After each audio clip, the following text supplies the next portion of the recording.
This presentation is for you, how you save time once you get more numbers, Partha.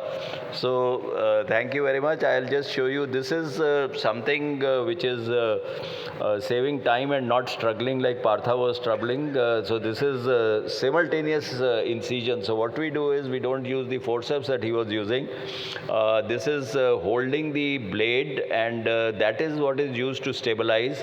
And when what we go in is just go in, the other side is just stabilizing. Don't go in fully, and then you go in, and then you go in, and that's about it. And then you can put the viscoelastic. So Partha, here it is to save time and simultaneous incisions. You have made both the side ports, and you have made the main port. So this is my tip number 1. Ram, any comments or anything?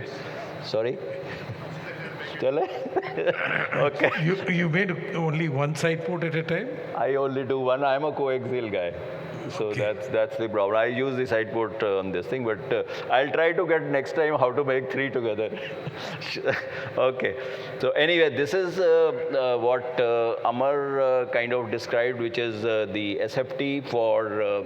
So one of the main things for all SFTs that he is doing is that they have to be either pseudophakic or aphakic. So this was a case which came to us from a perspective of a traumatic mydriasis. You can see this is a traumatic mydriasis, young guy who had an injury. And how do you manage this? So what we managed was to take a lens which was a plate haptic lens. I would have preferred an ICL, but that's more expensive. But this is a plate haptic IOL that we did.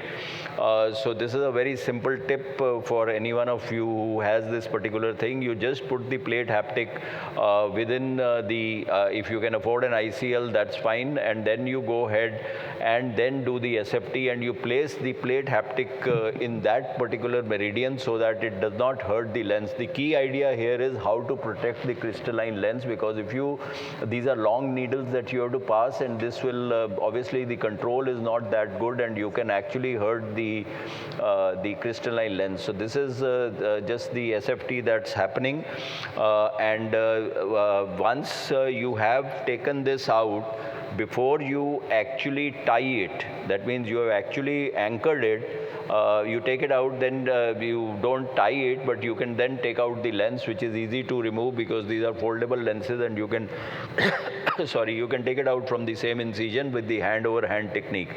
So once you have done that, you go ahead and do the incision, the tying of the suture, and that's pretty much the surgical end that you have. So this is the technique that we have adopted for doing an SFT, where there is the lens is pretty much non-cataractous and it is pretty much in the eye. So that's my second tip. Anybody? I think it's a very simple but a very effective tip. Obviously worried about the anterior capsule and having something protecting that, and then subsequently doing the excellent thought process. Thank you. So this is just a small pupil. This is a tip we normally, when you have a small pupil and you really want to do a femto procedure, this is because I am in Calcutta, so I am showing the Suven's Bhattacharya's ring, but you have to do a ring. So either it's a Malugan ring or it's a Bhattacharya. You can't do this with the 4 iris retractors, because there will be 4 incisions and then you have to go back and dock. So when you do this, you can go ahead and do everything. So the questions that arise, so this is the femto procedure. 75 to 80% of my procedures are done by femto, so therefore I am just showing you this, that we can do it with a small pupil. The only question that arises is that what do you do with the energy settings on the femto? So the question is that if you keep viscoelastic within the eye, then that can dampen the energy that is going on the capsule. So you up the energy by at least 50% for the capsulotomy. Or the second thing is that you can do an aspiration of the viscoelastic and put one suture and then do this thing, but that has to be done under sterile precautions. So this is just to show you how you can handle a small pupil with femtolaser assisted cataract surgery. Anything? I think I'll be only concerned about the sterility reasons, in the sense that femto is obviously not a sterile procedure. No, but you can do it under sterile precautions, a femto also. Otherwise it's doable. Yeah. Okay. Just one query, sir. I am just seeing the capsule laser device, because as you're opening the chamber or putting the next ring, would it be beneficial? Suppose we stain the capsule also at that time. Yeah, you can. I have not used the capsule laser. You can even do a this Zepto. one. In femtosecond also. That once you are opening the anterior chamber, putting the device, we might stain the capsule also, and you'll have a better visibility on the table itself with the capsulotomy have done complete. Oh, you mean of the femto when Yes. you're doing a capsulotomy? Okay, let's try it next time.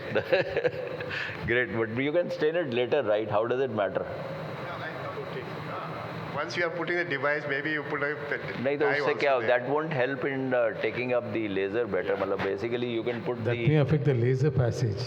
That's why I'm thinking. Yeah, Once it you might have the affect. viscoelastic, other things, it might hinder the laser application also. Okay, this is Abhay is here. He's described this as regards the hydration that you get when you're doing you have a PCR and you get you need to do a vitrectomy. So vitrectomy should not be done from the anterior port. So this is the technique that we have described for subluxated cataracts, specifically in femtolaser assisted cataracts. This is again you can see this is a vitreous which is there. Can you see this? So on the OCT image, there is a vitreous that is there, and you can see that there is a subluxation here, and you can see that the iris is coming back. The important thing for you is to get there is a the bubbles have to be matched with the posterior capsule that is there. And you can see that once we have this, the anterior, it has become more globular, if you could see. So you have to again match that particular thing. The other thing is that the advantage that you have in the femto, in the tip, is that once you are going to make the capsulotomy central by putting an endocapsular ring, so you can manipulate the capsulotomy and do it for a custom center or do it on a scanned capsule. So that is the other advantage, because you can even in larger decentrations get a capsulotomy even if there is vitreous that is there. But what I am trying to show here is that you do a pars plana vitrectomy, which is mandatory first, because the pull that is there, if you can see there is a tag here, that is this was a traumatic cataract, and this is doing the limited pars plana vitrectomy, which is important for you to not hydrate the vitreous. And because we know that there is a subluxation, we are putting an endocapsular ring right from the beginning. So the advantages that we have have decompressed the vitreous, we have put in the endocapsular ring, we have pre-chopped the nucleus, and we are able to get this entire thing pretty much managed. The infusion is still on. You don't take out your handpiece in case of any subluxation, so that the AC remains well formed. And this is a 3-piece lens that you will want to put, as Ram had shown, in dialysis. So this would be a good approach for any subluxations that you have with vitreous coming into the AC.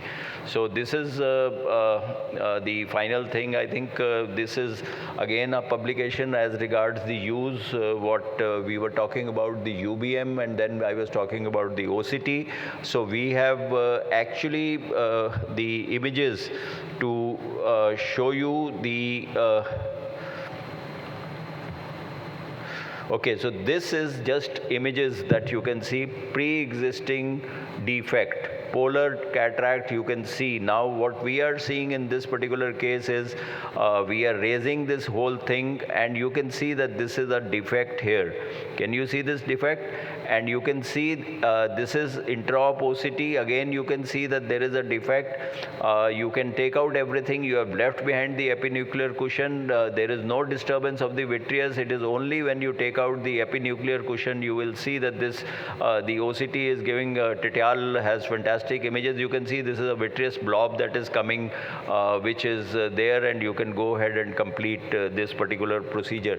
I also had an image, sorry, it's not here, but the IOL Master 700 gave you the same image as you could get on the OCT on the Catalyst system, that there was a pre-existing defect. So imaging is very important for you to see and prepare yourself for posterior polar cataract. So that's another tip that I'll wish to say, give you. And I think these are a couple of tips that I wanted to give you. And I thank Dr. Ramamurthy for giving me the opportunity to be here. Dr. Thank you. Mahipal, just a quick question while Dr. Titial is getting ready.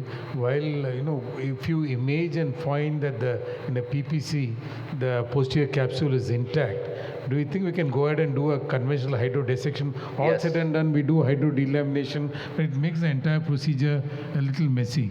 You are absolutely right. 99% of the times, I think there has been only one case of our series where we have been able to, we were misguided by what we felt that it was an intact posterior capsule or not. I tell my anesthetist no need of any peribulbar block because I don't think there's a rent, and we have invariably been found to be right. So if we are pretty much right on this particular thing that there is no defect that I have seen, it will turn out to be not having a defect on the table. So you can proceed as normal if that was your question, that answers your question. Yeah. Now, I would, if you think clinically it's a posterior polar cataract and imaging shows posterior capsule, I would caution you. I'm sure we all can do it, but treat it like a weak capsule, because hydrodissecting subcapsularly, even with that intact capsule and imaging, can be fragile. We never know it. And I've shown these pictures very well. When you when you do hydrodissection after putting the lens in a posterior polar cataract, that ruptured. Do you remember that? Yeah. So the posterior capsule, you never trust posterior polar. So be safe. Even if you think you can, just try as a posterior polar, and if you need to resort to subcapsular, if you cannot, do it. Yeah, but normally, even though he asked a question, I thought it was slightly, it's more an academic question, because in femto, you don't need hydrodissection or this thing, because there is pneumodissection that has happened and you can easily take out the nuclear